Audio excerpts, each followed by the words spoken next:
नमस्कार साथियों, स्वागत है आप सभी का आपकी अपनी पाठशाला पर। मैं हूं अंकित अवस्थी। आप हैं मेरे साथ में एक बेहतरीन सेशन में, और वो सेशन है भारत की नेवी की जो कारगुजारी है, भारत की नेवी के जो किए गए कीर्तिमान स्थापित हैं, उन पर चर्चा करने के लिए आज के सेशन में इस चर्चा को हम इसलिए ले रहे हैं क्योंकि हाल ही में भारत की नेवी ने सोमालिया के कब्जे से एक दूसरे देश के जहाज को छुड़ा लिया है, और जहाज को छुड़ा करके साथ में उसमें बैठे हुए दूसरे देश के जो नागरिक थे उन्हें भी बचा लिया है। ऐसी स्थिति में भारत के नौसैनिकों की सब जगह तारीफ हो रही है। अमेरिका कह रहा है कि भारतीय नौसेना का वो जो कार्य करने का अंदाज है वो देखकर लग रहा है कि अमेरिका और ब्रिटेन की तरह से ये फोर्सेस भी अब काम कर रही हैं। यानी कि ये बात भारत के लिए बहुत ज़्यादा मायने रखती है। इंडियन ओशन में भारत की जो ब्लू वाटर पॉलिसी है और भारत का सॉफ्ट पावर जो इंडियन ओशन में बनने का जो ताकत है, वो अब दुनिया एडमायर कर रही है। पूरी घटना को डिटेल में समझाएंगे। चलिए शुरू करते हैं। भारतीय नौसेना हाल ही में सुर्खियों में है। क्यों? क्योंकि जब से इजराइल वर्सेस हमास हुआ है, तब से दुनिया भर में ट्रेड रूट प्रभावित होने लगे हैं। अगर आप इंडियन ओशन को ध्यान से देखें तो इंडियन ओशन में रेड सी से होते हुए, बाबे मंडल से होते हुए, अदन की खाड़ी से होते हुए जो ट्रेड रूट हुआ करता था, उसे यमन में बैठे हुए हूतियों के द्वारा अटैक करके बाधित किया गया था। आपको याद होगा कि इजराइल का बदला लेने के लिए इस ट्रेड रूट को बाधित किया गया था, जिससे भारत की तरफ आने वाला जो भी ट्रेड था वो प्रभावित होने लगा था। भारत की तरफ आ रहे ट्रेड को प्रभावित करने में इस रूट को बाधित करने की जो यमन की नीति थी वो कारगर रही, क्योंकि अल्टीमेटली स्वेज कैनाल से भूमध्य सागर होकर आ रहा यह सामान, भूमध्य सागर होकर के इंडिया आ रहा यह सामान, जब यहां पर बार बार अटैक देखा तो कोई अपना जहाज क्यों बर्बाद करेगा।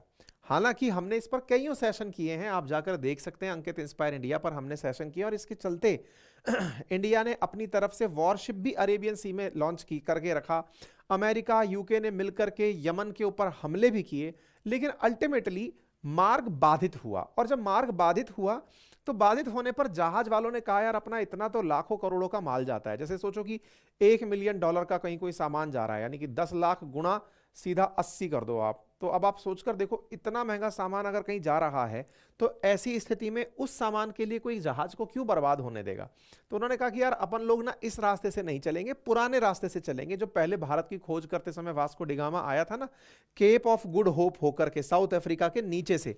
तो दुनिया भर के जो देश थे, इन्होंने भारत आने के लिए जो रास्ता चुनना शुरू कर दिया वो केप ऑफ गुड होप था।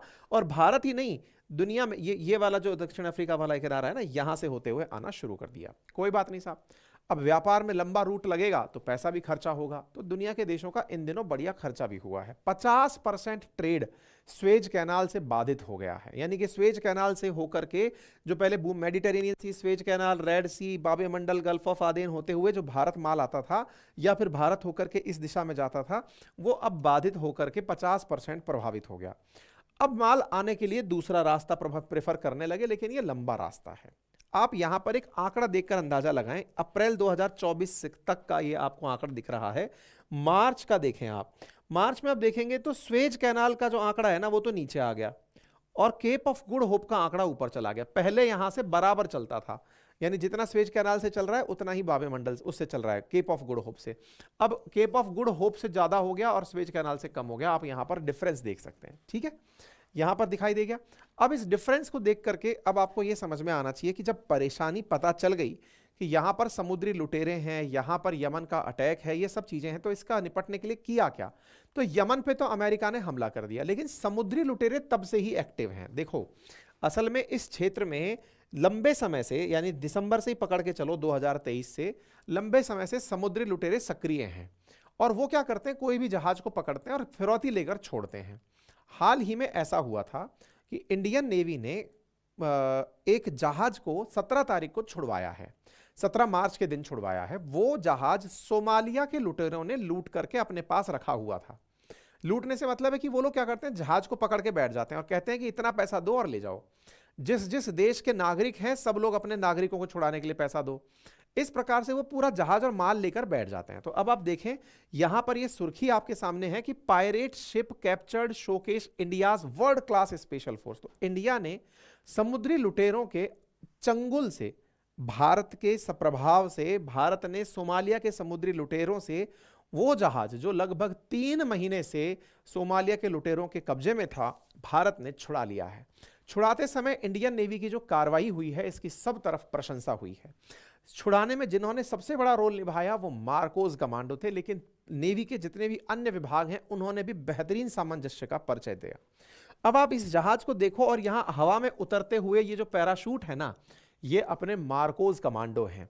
ये मार्कोस कमांडो C-17 एयरक्राफ्ट से उतर करके पानी में उतर रहे हैं और पानी में उतर करके इस जहाज पर पहुंच करके इसका नेविगेशन सिस्टम और इसकी स्टीयरिंग को खराब कर देते हैं और घुस करके बाहर से दोबारा हमारे एक और जहाज इंडियन नेवी का भारत के तट से 2800 किलोमीटर दूर ये कार्रवाई हो रही थी। INS कोलकाता इसके नजदीक पहुंचता है, फायरिंग ओपन करता है। ये लोग अपनी तरफ से ह्यूमन शील्ड बना देते हैं कि बेटा तुम्हारे लोग मारे जाएंगे, यानी कि ये जो जिनको छुड़ाने आए हो ये मारे जाएंगे। लेकिन भारतीय सेना ने गजब का अपना परिचय देते हुए, नौसेना ने एक तरफ INS कोलकाता को साइड में खड़ा किया, ऊपर से ग्लोब मास्टर से मार्कोस उतारे, इधर से ड्रोन उड़ा करके उनकी सारी सिचुएशन ली। ये घबरा गए कि ये हो क्या रहा है। लगभग 40 घंटे तक ऑपरेशन चला और हमने इस जहाज को सुरक्षित लौटा लिया। ये कुछ तस्वीरें हैं, कुछ वीडियोस हैं जो मैं आपको दिखाता हूं। देखो यहां पर आपको ये दिख रहा है जो जहाज, ये जहाज बड़ा सारा जहाज था, मतलब हेलीकॉप्टर उतर सके इतना बड़ा जहाज था ये, ठीक है। आप देख रहे हैं यहां पर ये लोग हैं जो सोमालिया के समुद्री लुटेरे हैं जो छत पर बैठ करके दिख रहे हैं।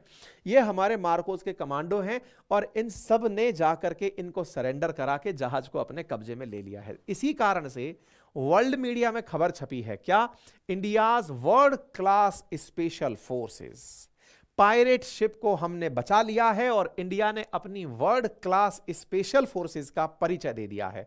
साथियों, ये बात अपने आप में बड़ी गर्व की बात होती है। दुनिया के सामने भारत की जब जब तारीफ होती है तब मन मतलब अंदर से प्रफुल्लित हो जाता है। और वैसा ही कुछ कार्य यहां पर भारत की नौसेना की तारीफ में जब वर्ल्ड मीडिया लिख रही है कि यार करामात कर दी साहब ने, तो ठीक है। करामात कैसे की, उसकी कुछ ग्लिम्स नेवी ने जारी की हैं। आप देखें, ये हमारा हेलीकॉप्टर ग्लोब मास्टर यहां से उतरते हुए ये मार्कोस कमांडो देखो पानी में फेंक दिया गया, मतलब उस तरीके से ये पैराशूट से उतर भी रहे हैं। तो सोचो कोई जमीन में इनके लिए कोई नाव थोड़ी लगी हुई है। ये भाई उतर गए पानी के अंदर, ये गए पानी में और पानी में अंदर ही जहाज के अंदर पहुंच गए। खेला नेक्स्ट लेवल हुआ है।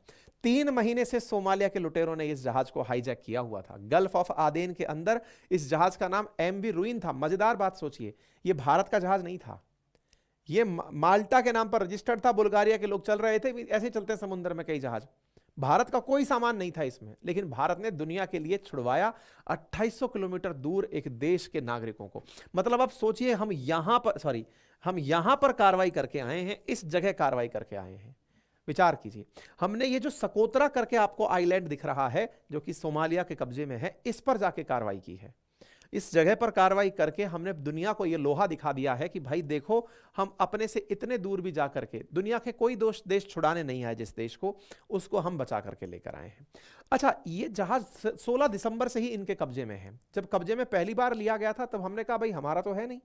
इनके यहां पर एक आदमी बीमार हो गया, 18 लोग थे इस जहाज पे, तो एक आदमी को भारत तब बचा के ले आया था कि लाओ भाई दिखा देंगे, मेडिकल जांच करवा देंगे।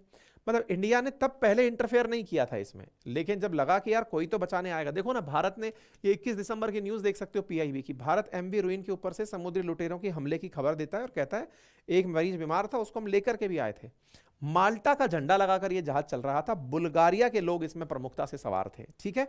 35 सोमाली लुटेरों से हमने इस जहाज को बचाया है और इसमें 17 क्रू मेंबर शामिल हैं, जिसमें से बुल्गारिया, म्यांमार के लोग प्रमुख हैं जो यहां पर बचाए गए हैं।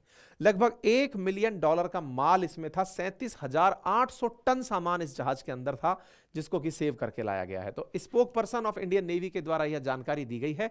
40 घंटे से ऊपर चली इस कार्रवाई में भारत ने 16 मार्च के दिन इस काम को कर दिखाया बिना किसी इंजरी के। और इस काम को करने में हमने जिन जिन का सहयोग लिया, INS Kolkata, INS Subhadra, hello RPA, P8I, maritime petrol aircraft, प्रहार, हमने मतलब पूरी तरह से हाईटेक तरीके से इसको सिक्योर और सेव किया है। आप देख सकते हैं किस प्रकार से इस जहाज को भारतीय नौसेना ने चारों तरफ से घनघोर घेर दिया। ऊपर से हेलीकॉप्टर चल रहा है, उधर से ड्रोन उड़ रहा है, P-8I उड़ रहा है, मार्कोस कमांडोज उतर रहे हैं, ग्लोब मास्टर उड़ रहा है, बगल में सुभद्रा खड़ा है, उधर से कोलकाता, मतलब सब तरफ से इसको जब घेर के पटक दिया कि बेटा अब तुम्हारा कुछ नहीं हो सकता। दिसंबर 14 से गया हुआ यह जहाज, देखो जब ड्रोन देखने गया ना तो देखो ये गोली चला रहा है उसके ऊपर, ड्रोन के ऊपर ये सोमालिया का लुटेरा। पर इसको जब समझ में आ गया कि नहीं भाई अब तो सब तरफ से घिर चुके हैं, सारा काम हमको घसीटने का हो चुका है, फाइनली ये लोग सरेंडर किए। और देखो आप यहां पर आपको दिखाई दे सकते हैं ये सारे के सारे लोग, यहां पर तस्वीरें हैं।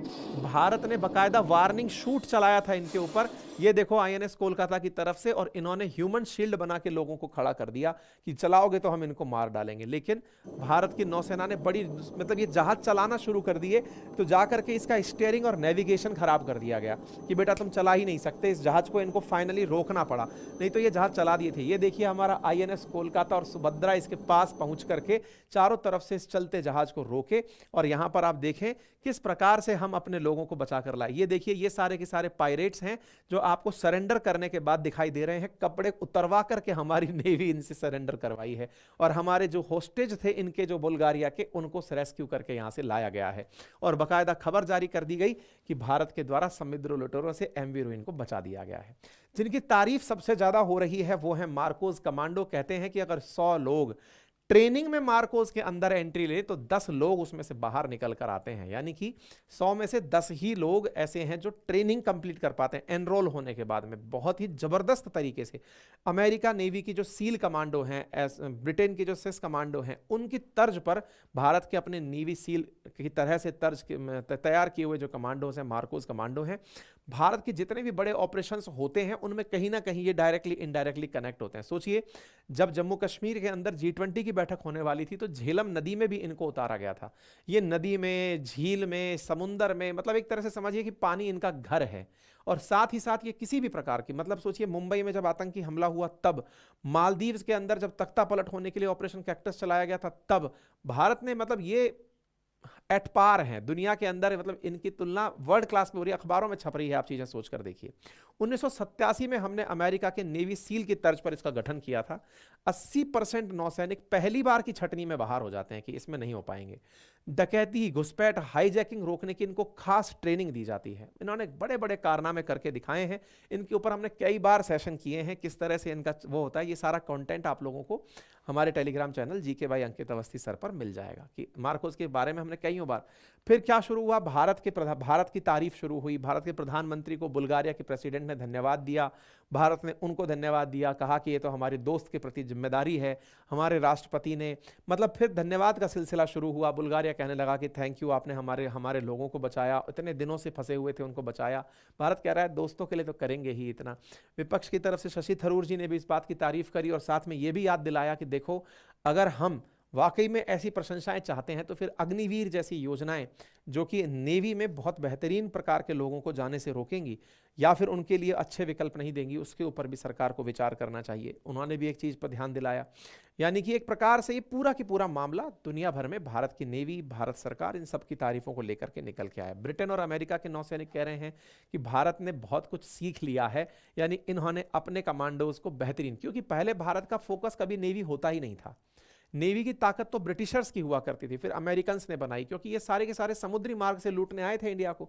तो उस ताकत को देखते हुए फिर अब इंडिया ने भी बहुत सारे ऑपरेशंस कर दिए हैं और दुनिया उस लोहे को अब मानने लग गई है ना। हमारे एडमिरल हरि कुमार साहब ने कहा है कि आप चिंता मत करिए, आने वाले 2047 तक तो नेवी भी हमारी आत्मनिर्भर हो जाएगी। हम इस प्रकार से आगे बढ़ रहे हैं। ठीक है, उम्मीद है आपको सारी जानकारी पसंद आई हो। साथियों से साझा करें, चैनल पर नए हैं तो सब्सक्राइब करें। हाँ भाई, आपसे गुजारिश है कि आप में से मेरे अधिकांश लिसनर, लगभग 50% लोग ऐसे हैं जिन्होंने चैनल सब्सक्राइब नहीं किया हुआ है। सुन पूरा लेते हैं लेकिन सब्सक्राइब नहीं करते हैं, इतनी भी क्या नाराज़गी है। चैनल को सब्सक्राइब कर लीजिए, साथियों के साथ चैनल को साझा कर दीजिए। चैनल पर नए हैं सब्सक्राइब करें, ऑलरेडी सब्सक्राइब किया हुआ है तो लाइक और शेयर करें। ठीक है, और एक ज़रूरी जानकारी प्राप्त कर लें मेरे प्यारे साथियों, होली का समय आ चुका है और ऐसी स्थिति में होली को ध्यान में रखते हुए अपनी पाठशाला के वो विद्यार्थी जो कि विगत माह में 16 फरवरी को जब हमने अपनी पाठशाला का पहली वर्षगांठ सेलिब्रेट की थी, उस समय पर मैंने अपने रुद्र बैच में एडमिशन्स ओपन किए थे। पूरा 1 महीना बीत चुका है, लगातार मेरे प्यारे विद्यार्थियों की डिमांड है कि हम वापस से हमारा फाउंडेशन बैच में एडमिशन ओपन करें। तो 16 फरवरी के बाद आज 21 मार्च है, अभी तक हमने एडमिशन्स ओपन नहीं किए हैं। आपको अभी तक ये तो पता चल गया होगा कि मैं महीने में केवल 7 दिन की ही विंडो अपने बैचेज में एडमिशन के लिए ओपन करता हूं, यदि आप हमारे रेगुलर विद्यार्थी हैं। ठीक है, तो उसी क्रोनोलॉजी में इस माह की विंडो आज से ओपन हो रही है। यदि आप में से कोई भी साथी मेरे रुद्र जीएस फाउंडेशन बैच में एडमिशन लेना चाहता है, तो हिस्ट्री, ज्योग्राफी, पॉलिटी, इकोनॉमी का जीएस फाउंडेशन आप लोगों को उपलब्ध कराया जा रहा है होली के अवसर पर मात्र 2100 रुपीज में। ऑलरेडी यह ऑफर 3000 रुपीज में उपलब्ध था, लेकिन होली के अवसर पर हम इसे 2100 रुपए में आपको उपलब्ध करा रहे हैं। आपको मेरी तमाम क्लासेस इन चारों सब्जेक्ट्स की रिकॉर्डेड फॉर्मेट में भी उपलब्ध होंगी और लाइव सेशंस भी उपलब्ध होंगे, यानी कि जो आप लाइव नहीं देख पाए वो रिकॉर्डेड भी रहेगा, पूरी 1 साल की वैधता के साथ, बाईलैंग्वेज कंटेंट के साथ, पूरी तरह से उपलब्ध पीडीएफ के साथ, बार बार देखने की फैसिलिटी के साथ आपको मेरा जीएस फाउंडेशन बैच जो तमाम प्रकार के एग्जाम्स के लिए उपयोगी है, आप उसे जाकर आज ही परचेज कर सकते हैं। होली के कारण हमने इसकी रेट 2100 रुपीज रखी है। कोर्स परचेज करते समय आपको एप्लीकेशन का लिंक कमेंट बॉक्स में दिया गया है। आपको प्रक्रिया क्या फॉलो करनी है मैं बता दूं। आप कोर्स को लेंगे, अपना एप्लीकेशन डाउनलोड करेंगे, अपना फोन नंबर डालेंगे, उस फोन नंबर पर हमारी तरफ से एक व्हाट्सएप पर आपको लिंक भेजा जाएगा। उस लिंक को ओपन करके पेमेंट करेंगे और आपको वो कोर्स दिखना शुरू हो जाएगा। यानी कि एप्लीकेशन पर पेमेंट ना होकर व्हाट्सएप से हम आपको या फिर टेक्स्ट मैसेज से आपको एक लिंक भेजेंगे, वहां से पेमेंट होगा। ठीक है, तो होली की खुशियां इस पढ़ाई के रंग के साथ और अपनी पाठशाला में रुद्र बैच के साथ अगर आप पढ़ना चाहते हैं तो आपका स्वागत है। धन्यवाद।